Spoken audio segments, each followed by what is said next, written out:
आज मैं आपको सुनाऊंगा नमक का दरोगा, प्रेमचंद्र की एक बहुत ही मजेदार स्टोरी। दरअसल ये कहानी आजादी के पहले की है।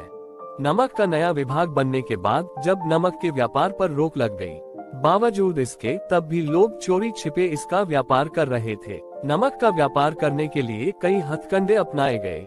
व्यापारियों ने कभी घूस देकर तो कभी अपनी चालाकियों से इस व्यापार को अंजाम दिया। इधर कुछ अधिकारी नमक विभाग में दारोगा पद के लिए लाइन में खड़े थे। यहाँ तक कि वकील भी इस विभाग को अपने कब्जे में लेने के लिए उत्सुक थे। ये बात उस वक्त की है जब लोग अंग्रेजी शिक्षा और ईसाई धर्म को एक ही समझते थे। इस दौरान फारसी का भी ज्यादा प्रभाव था। प्रेम कहानियां और श्रृंगार रस के काव्य पढ़कर फारसी लोग ऊंचे पद हासिल कर लेते थे। इधर मुंशी वंशीधर भी जुलेखा की विरह कथा से निकलकर सीरी और फरहाद की प्रेम कथा के सहारे काम ढूंढने निकल पड़े थे। वंशीधर के पिता एक अनुभवी इंसान थे, इसलिए उन्होंने वंशीधर को घर की बिगड़ती आर्थिक दशा के बारे में बताया। उन्होंने कहा, बेटियां जवान हो रही हैं और मैं अब कितने दिन का मेहमान हूँ, कुछ नहीं कहा जा सकता। अब तुम्हें ही इस घर का बोझ संभालना है। वंशीधर के पिता ने उन्हें समझाते हुए कहा, नौकरी कैसी भी हो कर लेना, बस ये देखना कि तनख्वाह कितनी मिल रही है।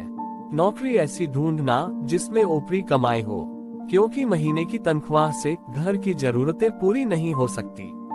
ऊपरी आय यह भगवान का आशीर्वाद है, जिससे जिंदगी के हर शौक पूरे किए जा सकते हैं और इसी से बरकत भी होती है। वंशीधर के पिता ने उन्हें आगे समझाया कि ये बहुत समझदारी का काम है। पहले लोगों को देखो, उनकी जरूरतों को समझो और फिर मौके की तलाश में जुट जाओ। इसके बाद जो ठीक लगे वो करो। ये याद रखना कि जरूरतमंद व्यक्ति के साथ सख्ती से पेश आने में ही फायदा है। वंशीधर बहुत होशियार और सज्जन पुरुष थे। वह पिता की सारी बातें सुनकर मंजिल की ओर बढ़ चले। समय का पहिया आगे बढ़ा और देखते ही देखते वंशीधर नमक के दारोगा बन गए। नमक विभाग में दारोगा की नौकरी पाकर वंशीधर बहुत खुश थे। वंशीधर की तरक्की देख पड़ोसियों को उनसे जलन होने लगी। वंशीधर को नमक विभाग में 6 महीने भी नहीं हुए थे कि विभाग के अधिकतर लोग उन पर आंख मूंद कर भरोसा करने लगे। उन्होंने अपने काम और अच्छे व्यवहार से आला अफसरों की नजरों में बड़ा सम्मान पा लिया था। विभाग के अफसर भी उन पर बहुत भरोसा करने लगे थे, जबकि कुछ अफसर वंशीधर से जलते भी थे। सर्दियों का मौसम शुरू हो चुका था। वंशीधर के दफ्तर से कुछ दूरी पर जमुना नदी बहती थी, जिस पर एक छोटा पुल बना हुआ था। रात का समय था। नमक के सिपाही और चौकीदार नशे में मस्त थे। नमक के दारोगा मुंशी वंशीधर भी दफ्तर में आराम कर रहे थे। उन्हें अचानक कुछ गाड़ियों और मल्लाहों की आवाजें सुनाई दी। आवाज सुनकर दारोगा जी नींद से जागे। दारोगा जी के मन में सवाल आया कि आखिर इतनी रात में गाड़ियां नदी के पार क्यों जा रही हैं। दारोगा जी ने अपनी वर्दी पहनी और तमंचा जेब में रखकर पुल पर जा पहुंचे। वहां उन्होंने देखा कि कई गाड़ियां एक कतार में पुल पार कर रही हैं। उन्होंने कड़क आवाज में पूछा, ये किसकी गाड़ियां हैं? दारोगा जी की दहाड़ सुनकर वहां थोड़ी देर के लिए सन्नाटा छा गया। उनमें से किसी एक ने दारोगा जी को बताया, ये पंडित अलोपीदीन की गाड़ियां हैं। दारोगा जी ने पूछा, अलोपीदीन कौन है? वहां मौजूद लोगों ने कहा, अलोपीदीन दातागंज के हैं। ये सुनकर दारोगा जी चौंक गए, क्योंकि पंडित अलोपीदीन इस इलाके के जाने माने जमींदार थे और वह रोजाना लाखों रुपए का लेन देन करते थे। इस इलाके में हर छोटे बड़े शख्स ने उनसे कर्ज लिया हुआ था। पंडित अलोपीदीन का बहुत बड़ा व्यापार था। उन दिनों अंग्रेज अफसर शिकार खेलने उनके इलाके में आते और अलोपीदीन उनकी खातिरदारी करते थे। दारोगा जी ने सामान ढो रहे मजदूरों से पूछा, ये गाड़ियां कहाँ जाएंगी? एक मजदूर ने जवाब दिया, कानपुर। जब मुंशी ने पूछा कि इसमें क्या है, तो वहां एक बार फिर सन्नाटा पसर गया। ये देख मुंशी जी का शक बढ़ने लगा। फिर दारोगा जी ने जोर देकर पूछा, क्या तुम सब गूंगे हो गए हो? मैंने पूछा, इसमें क्या है? जब इस बार भी किसी ने कोई जवाब नहीं दिया, तो मुंशी जी गाड़ी में लदे सामान को देखने चले गए।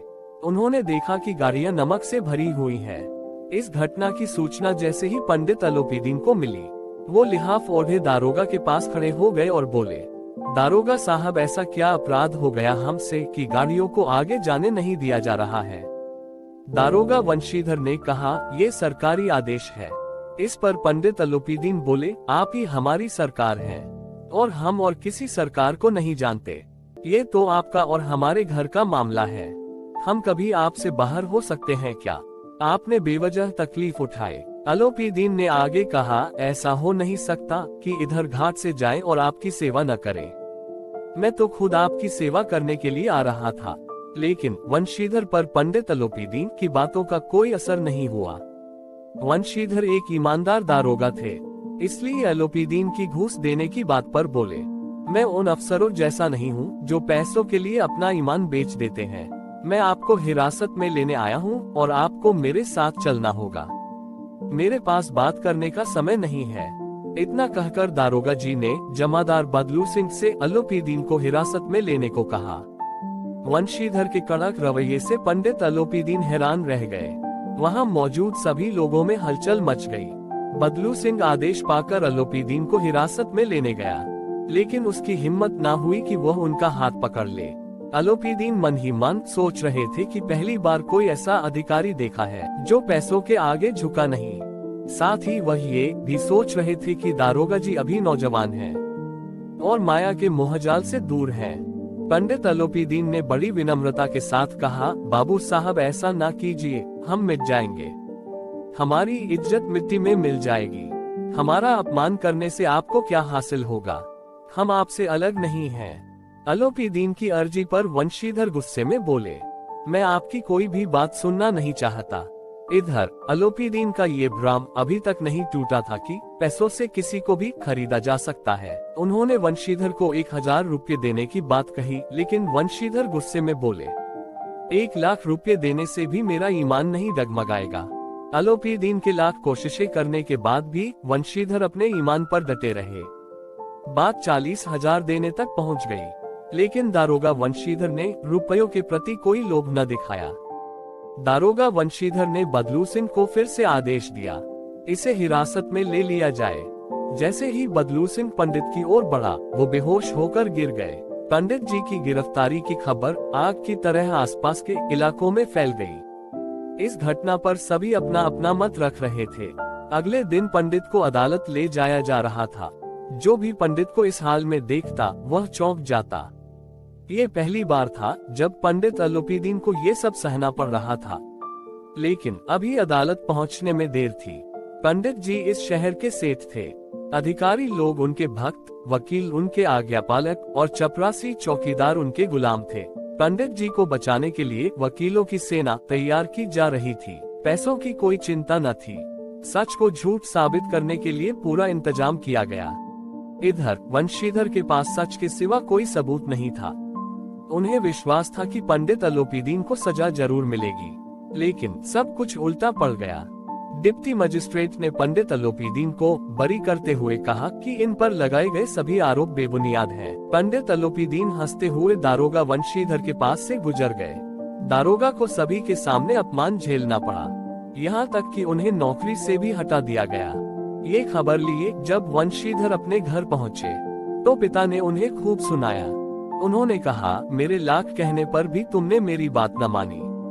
मेरा मन कर रहा है कि अपना और तुम्हारा सिर फोड़ दूं। मुंशी वंशीधर चुपचाप ये सब सुनते रहे। इसी तरह 1 सप्ताह बीत गया। शाम का समय था। मुंशी के घर एक सजा धजा रथ आकर थमा। वो पंडित अलोपीदीन थे। उन्हें देखते हुए मुंशी के पिता दौड़े दौड़े उनका स्वागत करने के लिए आगे बढ़े और उन्हें झुककर सलाम किया। उन्होंने पंडित जी से माफी मांगते हुए कहा, नालायक लड़का है, इससे अच्छा होता कि हमें भगवान निसंतान रखता। इस बात पर पंडित जी ने कहा, ऐसा मत कहो, धर्म पर चलने वाले लोग बहुत कम होते हैं। वंशीधर की ओर बढ़ते हुए पंडित जी ने कहा, दारोगा साहब इसे खुशामद न समझे, क्योंकि खुशामद करने के लिए मैं इतनी दूर न आता। उस रात आपने मुझे हिरासत में लिया था, लेकिन आज मैं खुद अपनी इच्छा से आपकी हिरासत में आया हूँ। मैंने हजारों अमीर देखे, हजारों ऊंचे अधिकारियों से काम करवाया, लेकिन आपसे हार गया। मैंने सभी को अपना और अपनी दौलत का गुलाम बनाकर छोड़ दिया, लेकिन आज आप मुझे आज्ञा दें कि मैं आपसे कुछ विनती करूं। वंशीधर को लगा था कि पंडित उन्हें बेइज्जत करने आया है, लेकिन उनकी इन बातों को सुनकर उनका भ्रम दूर हुआ। मुंशी वंशीधर ने स्वाभिमान के साथ उनका सम्मान किया।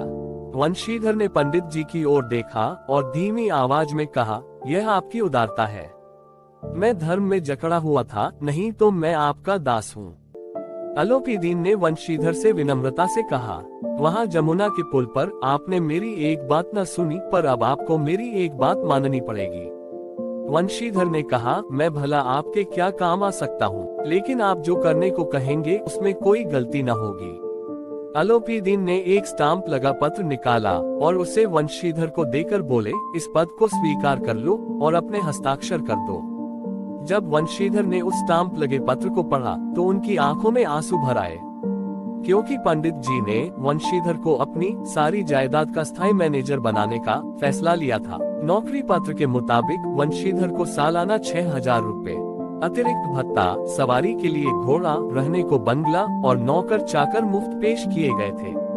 वंशीधर कांपते हुए शब्दों से बोले, मुझ में अब इतनी हिम्मत नहीं बची है कि आपके सम्मान में कुछ कह सकूं, लेकिन मैं ऐसे ऊंचे पद के लायक नहीं हूँ। अलोपीदीन हंसते हुए बोले, मुझे इस समय तुम्हारे जैसे एक अयोग्य शख्स की ही जरूरत है। वंशीधर ने गंभीर होते हुए कहा, वैसे तो मैं आपका दास हूँ। आप जैसे महान और सज्जन पुरुष की सेवा करना मेरे लिए सौभाग्य की बात है, लेकिन मुझ में ना तो समझ है और न ही शिक्षा जो इन कमियों को पूरा सके। ऐसे बड़े पद के लिए आपको किसी अनुभवी की जरूरत होनी चाहिए। वंशीधर की बात सुनकर अलोपीदीन ने वंशीधर को कलम थमाते हुए कहा, मुझे ना तो समझदार इंसान की चाह है और ना किसी अनुभवी शख्स की। ईश्वर की कृपा से मुझे एक मोती मिला है, जिसके आगे अनुभवी इंसान भी फीके पड़ जाएं। अलोपीदीन ने वंशीधर से आगे कहा, ज्यादा सोचिए मत और हस्ताक्षर कर दीजिए। ईश्वर से यही प्रार्थना करता हूँ कि वह आपको नदी तट वाला रौबदार, ईमानदार, कठोर और धर्मनिष्ठ दारोगा बनाए रखे। इतना सुनकर वंशीधर की आंखें एक बार फिर भर आई। उन्होंने पंडित जी की ओर श्रद्धा भाव से देखा और नौकरी पत्र पर हस्ताक्षर कर दिए। ये देख अलोपीदीन ने मुंशी वंशीधर को अपने गले से लगा लिया।